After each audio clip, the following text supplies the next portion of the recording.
কাছে দূরের অনেকেই এসেছো, আমিও তার সঙ্গে এখানে উপস্থিত আছি। আন্তরিক ধন্যবাদ, কৃতজ্ঞতা জানাই আমাকে এখানে এনে দুটো কথা বলার সুযোগ করে দেওয়ার জন্যে। মাত্র পরশুদিনই কথাবার্তা হয়েছে, আমি তেমন ভালো একটা প্রস্তুতি নিতে পারিনি। তারপরেও মনে করি এই আয়োজনের মূল লক্ষ্য উদ্দেশ্য, যারা এখানে মঞ্চে থেকে কথা বলবেন, বিষয়বস্তু তুলে ধরবেন, বিশ্লেষণ করবেন, দিক নির্দেশনা দেবেন, সবটাই একটি পারস্পরিক মত বিনিময়ের মধ্য দিয়ে একটা ভালো পরিণতি নিয়ে আসবে। আজকের এই অনুষ্ঠানের সম্মানিত হাউজিং এর পরিচালনা পর্ষদ, তার সঙ্গে বিভিন্নভাবে দায় দায়িত্ব পালনরত বিভিন্ন কমিটির সদস্যগণ, আজকের বক্তা টনি, এবং একই সঙ্গে তোমাদেরকেও আমার প্রাতকালীন শুভেচ্ছা, অভিনন্দন। যেহেতু যে বিশ্ববিদ্যালয় চত্বরে এখনো ছাত্র জনতার আন্দোলনের ঢেউ প্রবাদ বয়ে চলছে, গোটা দেশে লাখো লাখো গ্রাফিতি বা অন্যান্য যে বক্তব্য ভাষা, সেগুলো থেকে আমরা এখনো যেন একটা ঘোরে একটা ট্রমাতে রয়ে গেছি। দৈহিক সুস্থতা মাত্র সুস্থতা নয়, মানসিক সুস্থতাটা আরো বেশি প্রয়োজন, জরুরি। কারণ এমনই তো সমস্ত কিছুর চালিকা শক্তি। আসলে আমি এ ধরনের সমাবেশে বিশ্বাস করি সবাই বাইলিঙ্গুয়াল বা বাংলা ইংরেজিতে বক্তব্য স্বাচ্ছন্দ্য বোধ করবে। তোমরা অনেক বর্তমান প্রজন্মের খুবই দক্ষ, অনেক কিছু বুঝতে পারো এবং মেধাবী।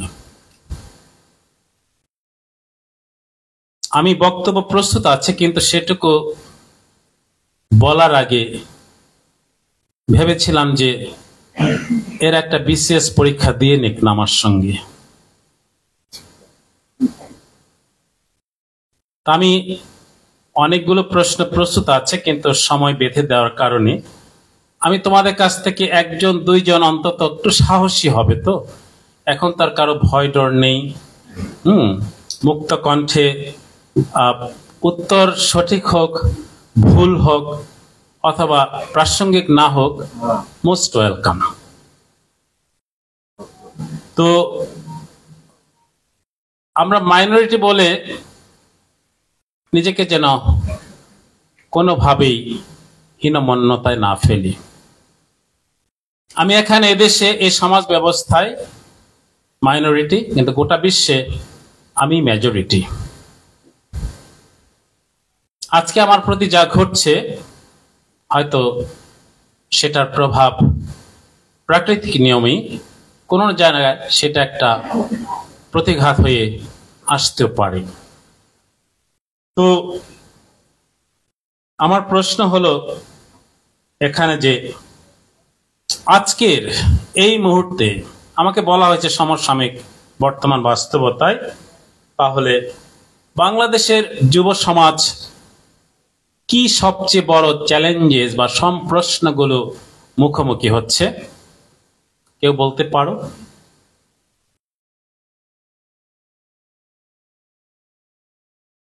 একটু সাহসী, চট জলদি, নতুবা সময়। ইয়েস প্লিজ, একটু জোরে বলবে, সবাই যেন শুনতে পায়। আচ্ছা, সবচেয়ে বড় চ্যালেঞ্জেস গুলো এই বাংলাদেশে এখন কি, যেগুলো এই যুব সমাজ মুখোমুখি হচ্ছে? General. Thank you father. As a general আমি বিশ্বাস করি আমরা যারা ছাত্ররা আছি তারা সবাই এখন বর্তমানে আমরা একটু মিসগাইডেড হচ্ছি।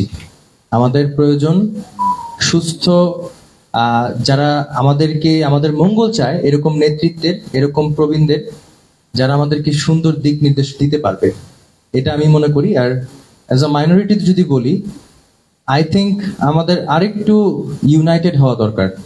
বিকজ আমরা যেহেতু minor and as a youth we need to stay United. এর পাশাপাশি যদি এক্সটেন্ডেড ভাবে বলতে হয় তাহলে আমার মনে হয় ছাত্র সমাজ যেহেতু বর্তমানে আমাদের দেশে একটু শর্ট করবে যেন অন্যরা একটি বলতে পারে, বড় অবদানে আছে, তো আমাদের আরেকটু শিক্ষা দীক্ষা এগিয়ে যাওয়া উচিত। Thank you. Okay, anybody else? হ্যাঁ, পাশেই প্লিজ। আমি লিবার্টি। আমি যেটা বলতে যাচ্ছিলাম, যেটা গুজবের দিকে আমরা বেশি প্রবুদ্ধ হচ্ছি, বর্তমান যুব সমাজটা গুজবের দিকে আমরা বেশি প্রবুদ্ধ হচ্ছি, সোশ্যাল মিডিয়া দ্বারা প্রবুদ্ধ হচ্ছি, এটাই। Thank you. ওকে, আচ্ছা, বেকারত্ব কি একটি সমস্যা বা আনএমপ্লয়মেন্ট যেটা আমরা বলছি? Political instability, is it A challenge or not? Mental health issues,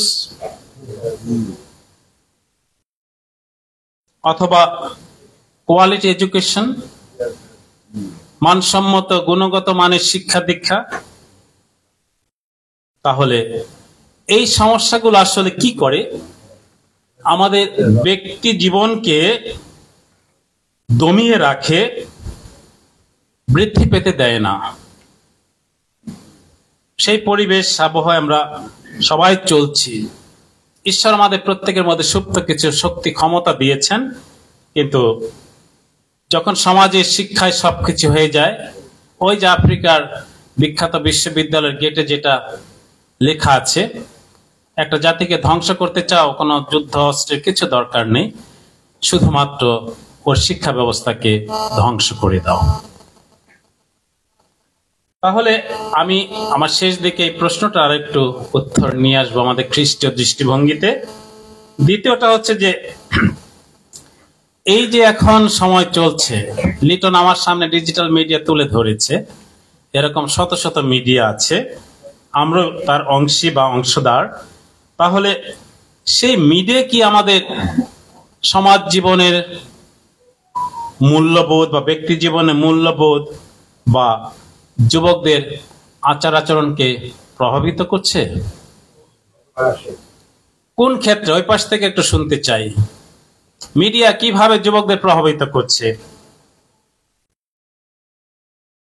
ভুল হলে ক্ষতি নেই। ওকে,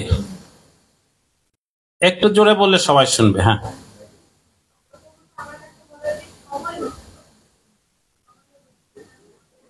কিলিং টাইমস। হ্যাঁ, পরিবারের প্রতিষ্ঠান নিয়ম থাকে না। হ্যাঁ, রাত্রে আমার জন্য দিন আর দিনটাই আমার জন্য রাত। ওকে, প্রথম দিকে সময় নষ্ট করে, তারপরে ডিসিপ্লিন, এরপরে হচ্ছে বিভিন্ন গুজব বা বিভিন্ন ফেক নিউজের মাধ্যমে আমরা না জেনেই বিভিন্ন জায়গায় দেখা যায় যে অনেককে আঘাত করে ফেলি সোশ্যাল মিডিয়ার মাধ্যমে। আচ্ছা, তোমারগুলো শুধু নেগেটিভ হয়ে গেল, পজিটিভ? পজিটিভলি ভাবে দেখতে চাই যে আমরা বিভিন্ন দুনিয়ার খবর খুব সহজেই পেতে পারি। আচ্ছা, তাহলে সংক্ষেপে আমি বলতে চাই, তুমি যা বলতে চেয়েছো, এই মিডিয়া আমাদেরকে ক্ষমতায়ন করছে।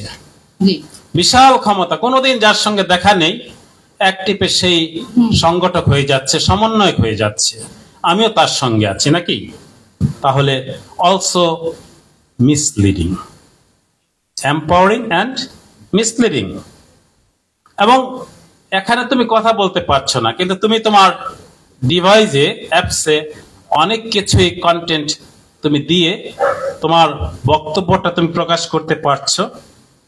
তাহলে এখানে দেখা যায় অনেক সময় এই এখানে বসে আছে, এখনো দেখছে অনেকে মোবাইল টিপছো, তার মানে কাইন্ড অফ মনোযোগ নেই, ডিস্ট্রাকশন। আমি প্রশ্নগুলো করছি to attract your attention, it's a kind of brain storming. Otherwise আমরা বাস্তবতা বুঝবো না, একটা কনক্লুশনে আসতে পারবো না। ইজ দেয়ার অনলি ইনফরমেশন আর also misinformation? Information and misinformation also. তোমার জীবনকে সবচেয়ে বেশি প্রভাবিত করছে কে এই মিডিয়ার কারণে?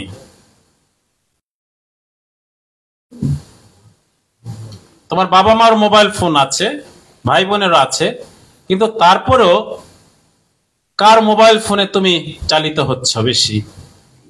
নিজের ফোনে।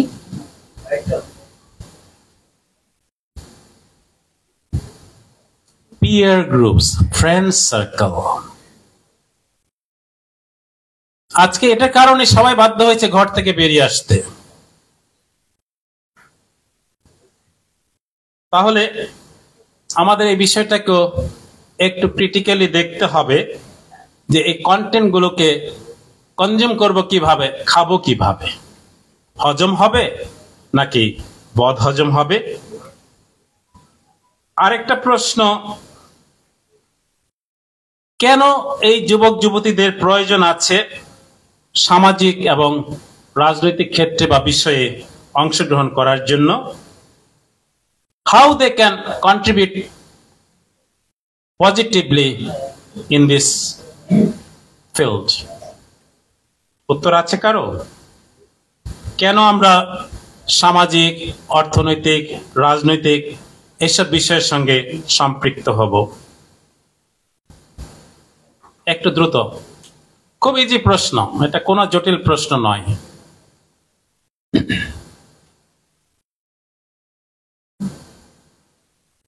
নেই? আমি যদি এগুলোর সঙ্গে, নেতৃত্বের সঙ্গে, ওইগুলোর সঙ্গে যুক্ত না হই, আমার নেতৃত্ব কখনোই সেখানে থাকবে না। এগুলোর মধ্য দিয়ে আমরা শিখি এবং এই ক্ষেত্রে আমরা এর মধ্য দিয়ে কাঙ্ক্ষিত রূপান্তর চাই, পরিবর্তন চাই। ভেঙে দাও, গুড়িয়ে দাও, তো কি ভাঙবো, কি গুড়াবো? তাহলে সেই পরিবর্তন, উন্নয়ন, টেকসই উন্নয়ন, সেগুলো করার জন্যই আমাদের এগুলো প্রয়োজন আছে। ওভারঅল যে বিষয়টাকে অ্যাড্রেস করতে চাচ্ছি, বৈষম্য বিরোধ, ন্যায্য সমাজ ব্যবস্থা, তাহলে এখানে আমাদেরকে ন্যায্যতার সামনে কথা বলতে হলে, এটাকে বাস্তবায়ন করতে হলে, এগুলোতে যুক্ত না হলে যতই মিডিয়াতে দেই কিচ্ছু হবে না। ইভেন হারমোনি অ্যান্ড পিস, সম্প্রীতি, শান্তি, তাহলে একটা সমস্যার মধ্যে কনস্ট্রাকটিভ ডায়ালগ, গঠনমূলক সংলাপ কিভাবে করা যায়, এ কারণেই আমাদেরকে যুক্ত হতে হয়। সেম থিং আমাদের ক্রেডিট, আমাদের হাউজিং, আমাদের আর্থসামাজিক প্রতিষ্ঠান, আজকে যারা আছে প্রকারান্তরে সেই নেতৃত্ব পরিবর্তন হবে, কিন্তু একটা ধারাবাহিকতা অব্যাহত থাকবে। তাহলে চিন্তা করি আজকে যে how we can be the positive agent of change.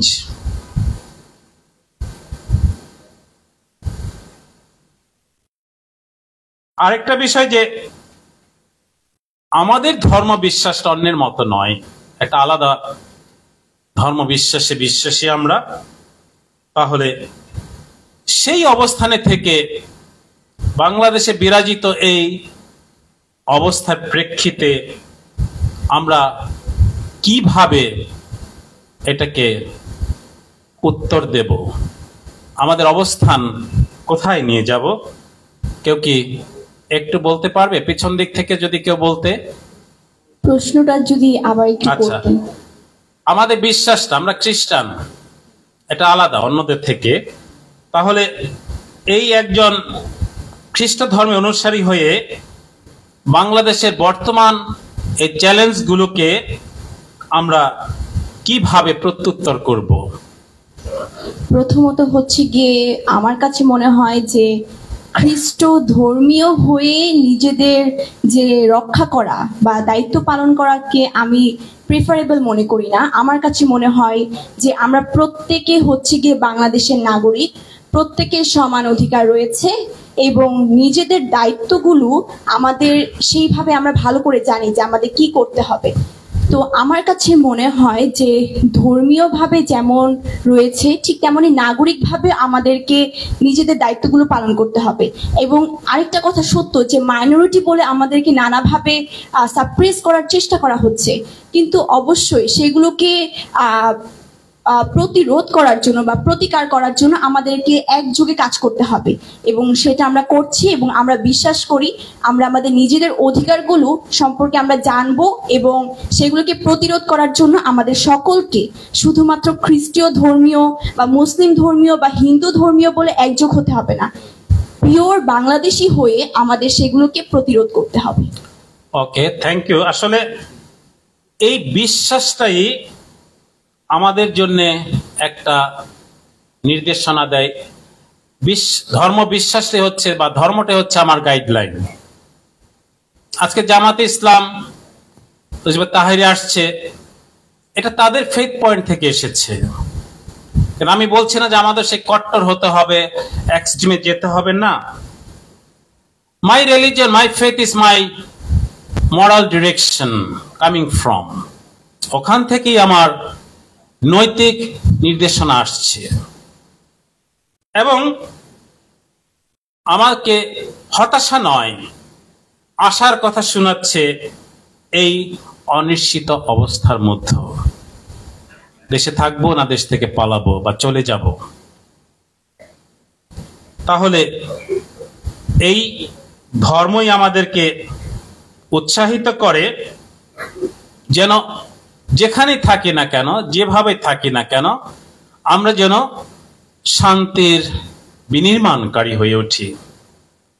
We need to build the piece. এটা ওই ঘর বাড়ি নির্মাণের মতোই আসলে। তো সেই জন্য ওই পিস অ্যান্ড কনফ্লিক্ট স্টাডি যারা করছো তারা সেই বিষয়গুলো অনেক ভাবে জানবে। আসলে আমার ধর্মের অবস্থান থেকেই আমাকে সমুন্নত করে নিতে হবে ন্যায্যতাকে এবং আমাদের এই সমাজে ধনী গরিব মধ্যবিত্ত যারা আছে সবাইকে নিয়ে আমাদের কাজ করতে হবে। তো এইভাবে অসংখ্য প্রশ্ন যখন চলে আসে, what does it means to be a Christians, especially youth, in a multi-religious, multicultural society like Bangladesh? এটা আমেরিকা নয়, এটা অস্ট্রেলিয়া নয় যেখানে মেজরিটি হয়তো খ্রিস্টান আছে, কিন্তু এখানে আমরা দেখছি মাল্টি রিলিজিয়াস বলতে আমরা বুঝি ওই যে মনোথেইস্টিক রিলিজিয়ন, মেজর রিলিজিয়ন্স গুলো। আর মাল্টি কালচারাল হলে তখন ইন্ডিজিনাস পিপল বা ইভেন অ্যাথিস্ট তারাও কিন্তু সেখানে যুক্ত হয়ে যায়। তাহলে এখানে এই বিরাজিত অবস্থায় আমরা যুবক যুবতী, আমাদের কি ভূমিকা হতে পারে বা এখানে এই অবস্থায় থাকার অর্থ কি? আমরা দেখতে পাচ্ছি যে আন্দোলনের পরে এখন অনেক জায়গায় অনেক কিছু ঘটছে, যেটা করার জন্য করা আইন, করা ভাষায় আইনি অনেক কিছুই দেখানো হচ্ছে, কিন্তু কোনো কিছুই থামছে না। তাহলে সেক্ষেত্রে আমরা কি করতে পারি? আমরা কি সেই ভাঙ্গার দলে গিয়ে যোগ দেব নাকি অন্য কিছু করব? এনিবডি? আমার কাছে মনে হয় যে আমরা খ্রিস্টান, যেহেতু তো খ্রিস্টীয় মূল্যবোধ অনুযায়ী যদি আমরা চলতে পারি তাহলে এইটা আমরা মোকাবেলা করতে পারবো। তাছাড়া আসলে আমরা যেহেতু খ্রিস্টান, তো আমাদের প্রথম বিষয়টি হচ্ছে আমরা ভালোবাসার মধ্য দিয়ে সবকিছু জয় করতে পারবো। তো কেউ যদি আমাদেরকে দিয়ে হিংসা বিদ্বেষ ছড়াইতে চায়, সেগুলো আমরা প্রতিঘাত করব তাদেরকে ভালোবাসার মধ্য দিয়ে এবং খ্রিস্টীয় মূল্যবোধ এবং নৈতিকতার মধ্য দিয়ে। খুবই সুন্দর। আসল যে কথাটা হচ্ছে সেটা হচ্ছে আমাদের ধর্ম, আমাদের পবিত্র ধর্মগ্রন্থ বাইবেল সমস্ত জায়গায় আমরা পাইব এই বিষয়টা যে অন্য ধর্মকে সম্মান শ্রদ্ধা করতে হবে। ভ্যাটিকান ডকুমেন্ট সেই কথাই বলেছে। সে বিষয়ে একটা মূল সংবিধানও আছে। তাহলে শাস্ত্রীয় সেই ঐশতাত্ত্বিক অবস্থান থেকেই আমরা সেই বিষয়গুলো দেখি। মণ্ডলীতে এই কাজগুলোই করা হচ্ছে, সংলাপ কমিশন আছে, অনেক কিছু আছে যেটা কিন্তু আমরা কখনো কোনোদিন অন্য ধর্মের মধ্যে অন্তত প্রশাসনিকভাবে অর্গানাইজড ওয়েতে এগুলো হতে দেখি না। তাহলে সেগুলোকে আমাদের আরো বেগবান করতে হবে বলে আমি মনে করি। তুমি বা যুবতী হিসেবে কি ধরনের চাপ অনুভব করছে এখন, বিশেষ করে নিজের আত্মপরিচয়, আত্মমূল্যবোধ, অথবা যখন অনেকেই এই আমার সম্পর্কে আমাদের সম্পর্কে নেতিবাচক এ কথা সে কথা বলছে, প্রচারণা করছে, আমাদের কি উত্তর দিতে হবে, কিভাবে চলতে হবে? কেন এই চাপটা আমাদের উপর? এই চাপটা ইসলামের কারো উপর যাচ্ছে না, কিন্তু অন্যদের উপর এই চাপটা কেন আসছে? হ্যাঁ, আমরা এই দেশে মাইনরিটি হিসেবে বসবাস করছি, সে কারণে আমাদের উপরে এই চাপটা আসছে। শুধুই কি একটি কারণ না, আরো কিছু কারণ থাকতে পারে? কালেক্টিভ ব্রেইনস, অ্যাটেন্টিভ, হ্যাঁ হ্যাঁ, আর কি একটা সামাজিক প্রত্যাশা কিন্তু এখানে কাজ করে। আমাদেরকে কেউ দিবে, অন্য ধর্মের কেউ এটা কখনো চিন্তাও করে না, আমরা শুধু তাদেরকে দিয়ে যাব, কারণ আমাদের ধারাটা এভাবে চলে এসেছে। আরে আছে সেই পিয়ার কম্পারিজনস, ও পারছে ওরা পারছে, তুমি পারো না কেন, তোমরা পারছো না কেন? ওভারঅল হিউজ বস্তুবাদ তন্ত্র আমাদেরকে গ্রাস করছে, যেটাকে আমরা ফিলসফি বা একাডেমিক্যালি ম্যাটেরিয়ালিজম বলি। বাড়ি গাড়ি নাই তো কিছুই নাই, জ্ঞানের কোনো দাম নাই, বিশ্বাসের কোনো দাম নাই। তাহলে আসলে আমি আমার মর্যাদা মানুষের কাছে না পাই, কিন্তু সত্যিকারের মর্যাদাটা আমাকে কে দিয়েছেন, কার কাছ থেকে পেয়েছি? God himself. তিনি নিজেই কিন্তু আমাকে মূল্যবান করে সৃষ্টি করেছেন। আমার মধ্যে তিনি অনেক গুণ দিয়েছেন, তার ভালোবাসা আমার মধ্যে দিয়েছেন। ওই যে ভালোবাসার গানে তো সবাই বেকুল হয়ে যায়, উতালা হয়ে যায়, হ্যাঁ, ঘন্টার পর ঘন্টা গাইতে পারি গান। তাহলে আমাদেরকে এই খ্রিস্টীয় ভালোবাসায়, ঈশ্বর প্রদত্ত মর্যাদায় উন্নীত হতে হবে। হয়তো সেই চেতনাটা অনেক সময় আমাদের আসে না। আর শেষে দুটো প্রশ্ন আমি মনে করছি এইভাবেই করতে চাই। এই যে সবে মাত্র ছাত্র জনতার আন্দোলন হলো, সেটার আলোকে যুবক হিসেবে তুমি কি শিক্ষা পেয়েছ, এবং সেই শিক্ষা নিয়ে ব্যবস্থা নিয়ে সামনে এগিয়ে যাওয়ার জন্যে তোমার চিন্তা বা প্রস্তাবনা কি? সাম্প্রতিক এই আন্দোলনের পরবর্তীকালে তুমি একজন যুবক হিসেবে কি শিক্ষা পেয়েছ, এবং এই শিক্ষা বা অবস্থার প্রেক্ষিতে কোন উত্তর, কিভাবে আমরা ভবিষ্যতের দিকে যাব? জটিল প্রশ্ন না, কথা বলতে পারো, এখানে মুক্ত, উই আর ফ্রি, কারণ স্বাধীনতার জন্য আমরা এই সংগ্রাম করেছি। অনেক কথা বলা যাবে মুক্ত হয়ে, স্বাধীনতা। প্লিজ, ইয়াস, একটু জোরে বললে শুনতে পাবো, মাইক্রোফোন না থাকুক। ওকে, থ্যাংক ইউ। ধন্যবাদ দেই। আসলে স্টুডেন্ট যে আন্দোলন, এটা তো আসলে কোনো ছাত্র আন্দোলন না, এটা ছিল হচ্ছে কোঠা বিরোধী আন্দোলন। যে আন্দোলনটা শিক্ষা, সংস্কৃতি এবং বৈষম্য, এই তিনটি মূল উদ্দেশ্য নিয়ে ছাত্ররা কিন্তু অ্যাকচুয়ালি কোঠা আন্দোলন ছিল। কিন্তু এই কোঠা আন্দোলনের প্রেক্ষিতে পলিটিক্যাল ইস্যু ইনফ্লুয়েন্স হওয়াতে এইটা রাজনৈতিকভাবে চলে আসছে, এবং যে রাজনৈতিকের কারণে আজকে ছাত্রদের হাতে কলম থাকার কথা, বই থাকার কথা, এখন সেই ছাত্রদের হাতে হয়ে গেছে এখন অস্ত্র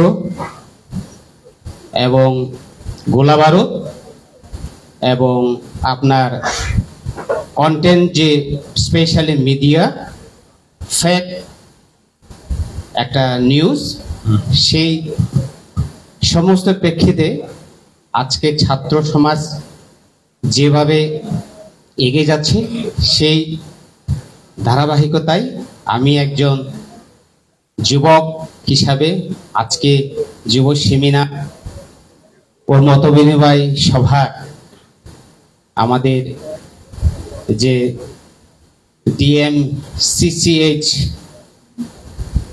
অনুষ্ঠান, যে মতবিনিময় সভা, এই সভায় আমি মত প্রকাশ করছি যে ছাত্ররা যে অ্যাক্টিভিটিসগুলো করছে, এটা 80% মিসগাইডিং হচ্ছে।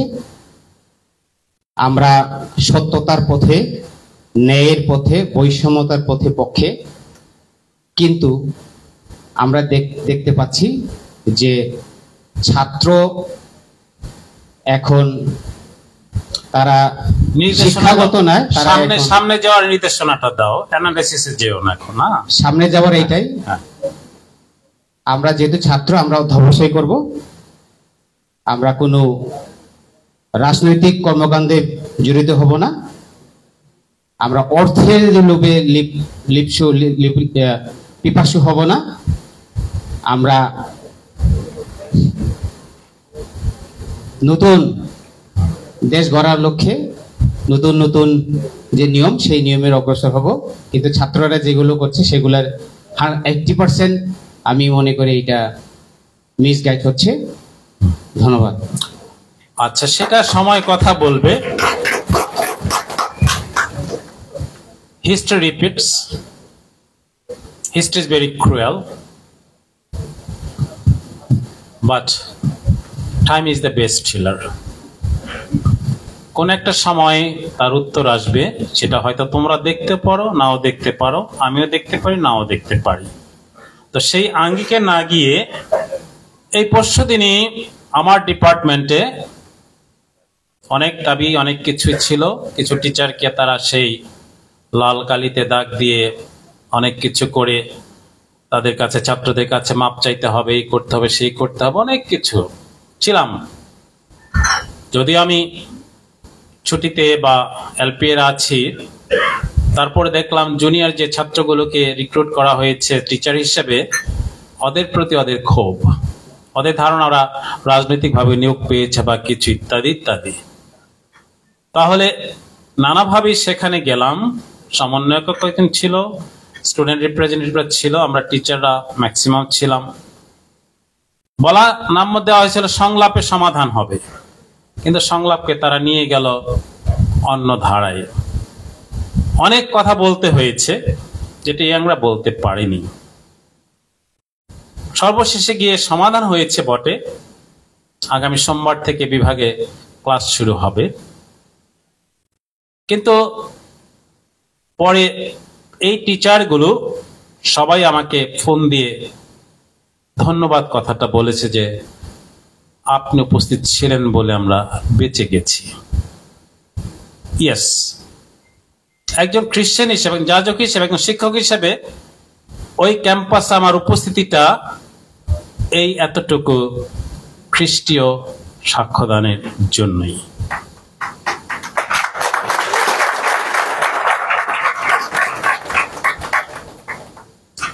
I do believe, like the minorities, suppose মনোনীত জাতি, how they are surviving because of the unity. Faith is the main cause of unity. Are we united? Do we know each other? শুরুতে বলেছ we need guidance. জগৎ, জীবন, মণ্ডলী, দেশ সবকিছুই এই আদর্শ নেতার অভাবে ভুগছে। সত্য মিথ্যা সবকিছু সেখানে আছে। তাহলে আমি তোমাদের এই উত্তর আলোকে কিছু বিষয় সেখানে দিয়ে শেষ করতে চাইব। আরেকটা লাস্ট প্রশ্ন, অনেক ছিল কিন্তু এটা এখানে শেষ করছি। What are the core values? মৌলিক মূল্যবোধ কোনগুলো যেগুলো আমাদের খ্রিস্টীয় জীবনকে পরিচালিত করে বা করা উচিত? জগৎ যত চিন্তা করি তার চেয়ে অনেক দ্রুত পরিবর্তন হচ্ছে। তাহলে সেই পরিবর্তনের ধারায় কোন মূল্যবোধগুলো আমাদের খ্রিস্ট জীবনকে লালন পালন, পরিপুষ্টি দিবে, পরিচালিত করবে? দু একটা মূল্যবোধ, জাস্ট একটা, দুইটা, তিনটা মূল্যবোধ যদি বলো। হ্যাঁ, গুড, থ্যাংক ইউ। একটু জোরে। হ্যাঁ,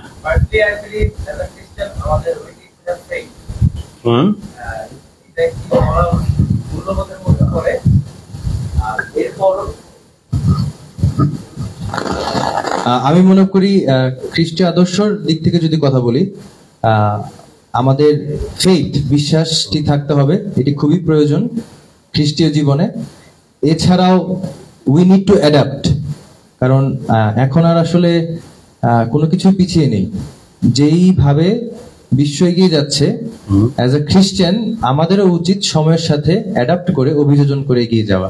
ধন্যবাদ। গুড। Anybody else? এই যে সামনে একজন, মাইকটা দিয়ে দাও। ভালোবাসা। Only love, what kind of love? ভালোবাসা কিন্তু 5-6 রকমের আছে। তাহলে বাইবেলের দৃষ্টিকোণকে প্রেমকে শ্রেষ্ঠ হিসেবে চিহ্নিত করা হয়েছে, কারণ আমাদের মূল্যবোধের ভিতরে প্রেম যদি না থাকে তাহলে আমরা এক ধর্ম আরেক ধর্মকে ভালোবাসতে পারি না, এবং তাদের সঙ্গে কথাবার্তা বলতে গেলেও আমাদের প্রেমের অবশ্যই দরকার আছে। আচ্ছা, থ্যাংক ইউ। আর কেউ? শেষ প্রশ্ন, এরপর আর রেজাল্ট চলে আসবে তো, বিসিএস এ পাশ করলে কিনা জানি না। ওই যে হাত তুলেছে পিছনে, একটু খেয়াল রাখবেন। ওই যে, হ্যাঁ, মূল্যবোধের কথা বলেছেন, তো 3টি মূল্যবোধের কথা বলেছেন। প্রথমত বলতে চাই ধর্মীয় মূল্যবোধ থাকাটা জরুরি, এবং রাজনৈতিক মূল্যবোধ, আপনি মূল্যবোধের কথাই বলছেন যেহেতু, এবং সামাজিক মূল্যবোধ আমি মনে করি। না, সেই মূল্যবোধটা কি? সব কিছুতে মূল্যবোধ থাকে বা নীতি নৈতিকতা থাকে। এই মূল্যবোধ গুলো কি আসলে? নৈতিক মূল্যবোধ থাকতে পারে। আচ্ছা, শুধুই কি বিশ্বাস, আশা, প্রেম, নাকি অন্য কিছু থাকতে পারে এখানে? ইয়ত্রা যেটা ধারণ করছে, নাম্বার 1 হচ্ছে ইউনিটি অ্যান্ড ইন্টিগ্রিটি। আজকে তোমরা কিন্তু খুব সহজেই এক হয়ে যেতে পারো। অন্তর্ভুক্তিমূলক চিন্তাধারা, কাউকে বাদ না দেওয়া, কম্পেশন, সহানুভূতি অথবা নম্র নত হওয়া এবং সর্বোপরি ন্যায্যতা। কেন আজকে যুদ্ধ বিগ্রহ? কারণ আমি আমার ন্যায্য অধিকার প্রাপ্য থেকে আমি বঞ্চিত, সে কারণে প্রশ্ন এবং যুদ্ধ। তো সেই অবস্থা থেকে বেরিয়ে আসতে হলে আমাদেরকে দেখতে হয় জগতের সেই ভোগবাদ, বস্তুবাদ, তারপরে রাজনৈতিক অস্থিরতা এবং নৈতিকভাবে দোদুল্যমন্যতা। ও চুরি ডাকাতি দুর্নীতি করছে, ঘুষ খাচ্ছে, আমি খাইলে দোষ কোথায়? পরিবার কানে কানে বলতে পারে যে বেতন যা পাওয়া বাড়তে আইটা কোথায়? তো সে আঙ্গিকে আমাদের ভাবতে হয় যে শুধু ফেইথ, হোপ, লাভ, চ্যারিটি এগুলো মাত্র নয়, এই যুব জীবনের বাস্তবতায় আমাদের আরো অনেক কিছুই নিতে হচ্ছে। আমি শর্টকাটে বলতে চাচ্ছি, we need to have critical thinking and awareness. সমালোচনা সমাদৃত পৃষ্ঠে বিনির্মাণ করতে হবে। সমালোচনা সবাই করতে পারে না, এবং সমালোচনাটাকে যে গ্রহণ করতে পারে সেই অবস্থা থেকে উত্তরণ ঘটে আরো ভালো কিছু করতে পারে।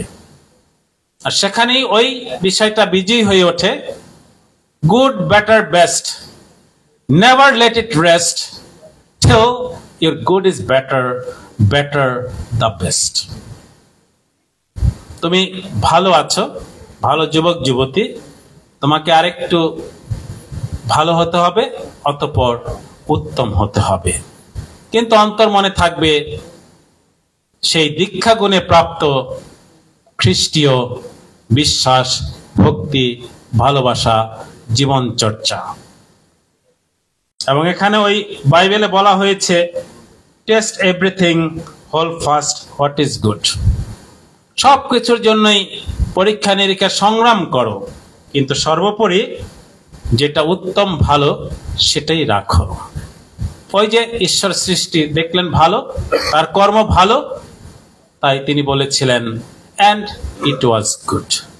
But when he created the human beings, Adam and Eve, he added one very good adjective.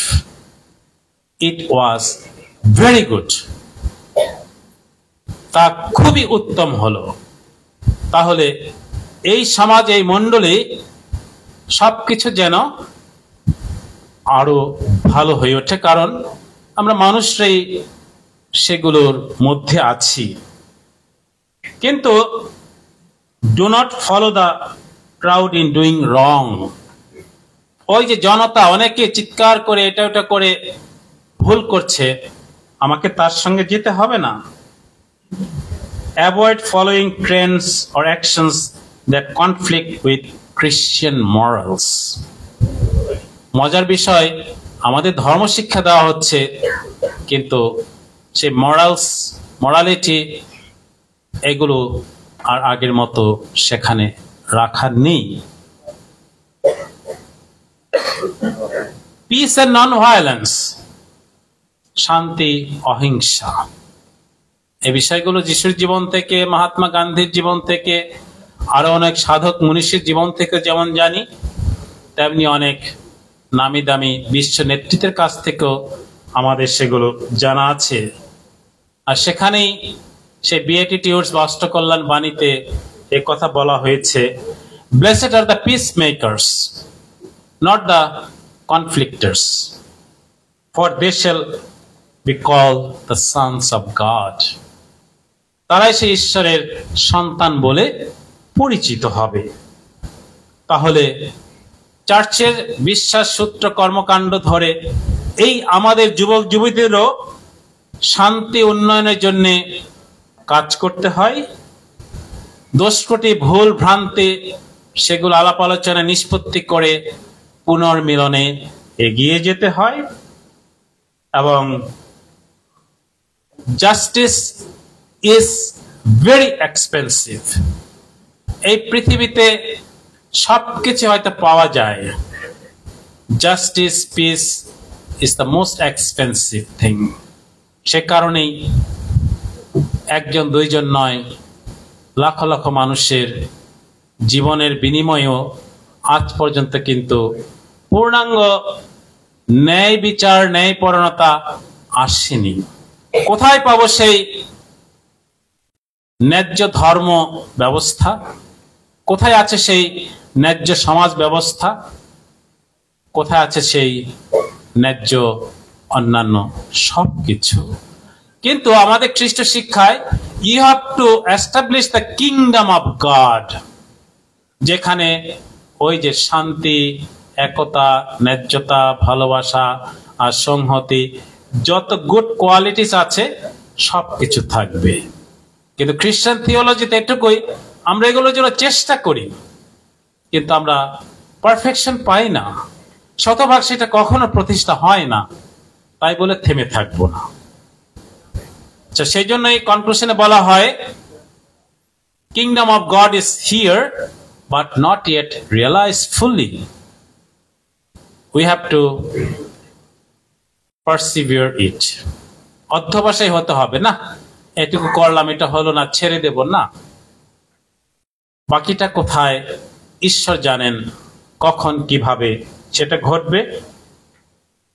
এই যুব জীবনটাই হচ্ছে মূলত শিক্ষা এবং ব্যক্তিগত উন্নয়নের সময়কাল। তোমার শৈশবকালটা ছিল দাও দাও দাও দাও। এই যৌবনটা, ছাত্র জীবনটা হচ্ছে হওয়ার। চাওয়ার সময়টা চলে গেছে, হওয়ার সময়টা এসেছে। অতঃপর সময়টা আসবে দেওয়ার। ওই যে আজকে যারা সমাজে দিয়ে যাচ্ছে, তোমাদের দিতে হবে। তাহলে তুমি কিভাবে নিজেকে গঠন করছো, কি হচ্ছ, সেটা দিয়েই তোমার ভবিষ্যতের সামাজিক সম্পৃক্ততা, ধর্মীয় সম্পৃক্ততা, অবদান সবকিছু মূল্যায়িত হবে বা ইতিহাসের অংশ হবে। এবং the fear of the Lord is the beginning of wisdom. ঈশ্বর ভীতি হচ্ছে জ্ঞান নয়, প্রজ্ঞার সূচনা। যে মানুষ ধর্মভয় ভীত নয়, সে কখনো প্রাজ্ঞ হতে পারে না। হি মাইট বি জ্ঞানী, knowledgeable, but not the wise person at all. আমাদের ধর্ম বিশ্বাস যদি আঁকড়ে না ধরি, ওয়াইজ পারসন হব না, কারণ ধর্মের মধ্যে ঈশ্বর জড়িয়ে আছেন। ক্যান ইউ এক্সপ্লেইন দ্য খ্রিস্টান গড? ঈশ্বর শব্দের অর্থটা কি, কেউ বলতে পারো? গড না, গড ইজ লাভ, বাট নামের মধ্যে, আমার নাম তপন, তার অর্থ হচ্ছে সূর্য, অলমাইটি। আর কি আপনি অ্যাট্রিবিউট গুলো বলছেন, তার গুণাবলী গুলো বলছেন, কিন্তু আমি বলছি ইটিমোলজিক্যালি নামের অর্থ।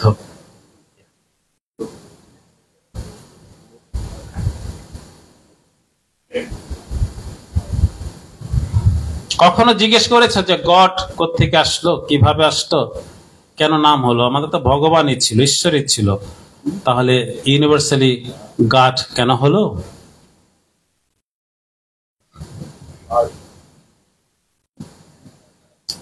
So shortly, G for generator, O for operator, D for destroyer. সৃষ্টিকর্তা, পরিচালক এবং জগৎ জীবনের ধ্বংসকারী, ব্রহ্মা, বিষ্ণু, শিবা। তাহলে এখানে আমাদের সোশ্যাল রেসপন্সিবিলিটি আছে, ডিসার্নমেন্ট অ্যান্ড লিডারশিপ। এই অবস্থার প্রেক্ষিতে আমাদেরকে একটা আত্ম অবধারণ করতে হবে এটা কারোর সঙ্গে আলোচনা করে হবে না। আমাকে নানা বিষয় চিন্তা করে ভিতর থেকে নীরবে নিভৃতে একটা কনক্লুশনে আসতে হবে যে আমি কিভাবে করব। তাহলে ওই আমাদেরকে ভবিষ্যৎ নেতৃত্বের জন্য অন্তর্মনে এই বিষয়গুলোকে শক্ত করে যদি ধারণ না করি, তাহলে অন্যকে ভবিষ্যতে আমরা খ্রিস্টীয় নেতৃত্ব, খ্রিস্টীয় গুণের ধারাবাহিকতা রাখতে পারবো না। আর সেটাই আমরা বর্তমানে দেখছি। আগের সমাজ